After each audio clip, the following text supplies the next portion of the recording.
Hey there, I'm Sandra Pike from Royal LePage Atlantic and the Pike Group. And I'm Joshua Campbell, your knowledge broker with Coldwell Banker Real Estate.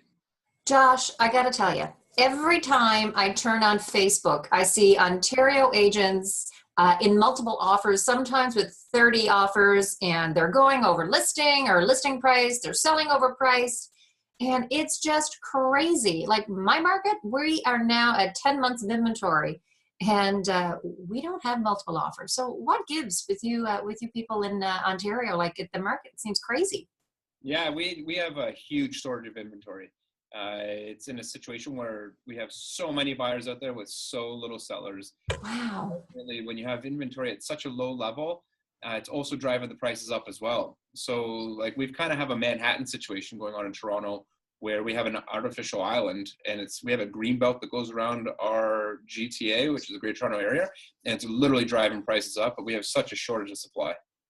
We don't have that here. We are in a buyer's market with no buyers, and the buyers we do have, there's no sense of urgency at all from them. So just a quick question. So back in October, we had all those changes with the mortgage rules. Has that affected you at all in any way with your buyers that you have? Because that would be a huge chunk of change to put down. I mean, your average homes are selling for $1 million, I know, in Oakville. How are you dealing with that? It's the average house within 30 minutes of Toronto or 45 is $1 million. Wow. And what's going on with the regulations, it doesn't really make a big difference because people just come up with cash. There's a lot of, most people are kind of like utilizing like the donut effect where they're kind of moving out a little bit. Yeah. As they move out, it just makes the whole entire market kind of go up in price as you move out from where you were.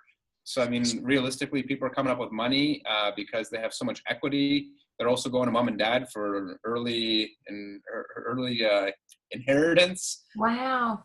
Happening everywhere. A question. So when I write an offer down here, it takes us 10 days to meet our conditions with financing, home inspection, insurance, and lawyer review. Are you getting offers with no conditions? Everyone. Really? But so what happens? So do you put down, like down here, we put down $1,000 deposit, in good faith as we're doing our conditions. So do you do like deposits in your market?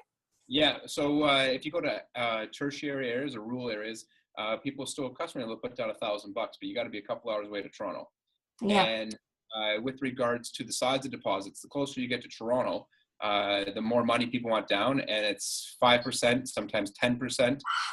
Yeah, and it's got to be a certified check because realistically, when people buy the house with no conditions, they want to put the sold sign on the lawn that night, and then realistically, the buyer can't really back out all that easily, But now, are many deals dropping because the financing didn't come through? No, they're all coming through. That's the thing when people are saying, like, Josh, is the market going to slow down? You'd expect to see some sales fall through, but nothing has. Everything continues to close. Oh my goodness. The average price down here, I think we're sitting at about 284,000. And sometimes it's even a struggle for that to get a buyer qualified for it. So I just can't imagine, with $1 million price tag. What would you say the average buyer is up your way? Yeah, it's about $1 million, but the average buyer is still, they've had such great equity built. So, but if I'm a first-time buyer though, so I wouldn't have any equity built. The first-time home buyers are the ones that are having to buy an hour and a half outside of the city and commute by transit. Yeah, it's not necessarily a great market. People think, oh, you have a fantastic market, but it's great when you're a seller, but the seller can drop it into the fish tank, so to speak, and you have lots of buyers out there. The biggest challenge is when you go to buy, because then you're getting in line with 15 or 20 other people. So everybody's scared to sell before they buy because they're scared they're not going to have a house to move to. And I mean, and down here you would do a sale pending your own property, and if you can't take two mortgages on at the same time, if another offer comes in, you're being bumped. So it's I can't believe the difference in the two markets. And I mean, here in Nova Scotia and Ontario, it's not that far away. They're complete opposite if you think about it, but they both have very similar challenges, just opposite. Absolutely.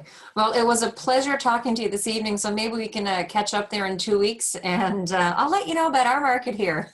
Sounds good. All the best. Talk to you soon. Awesome. Take care.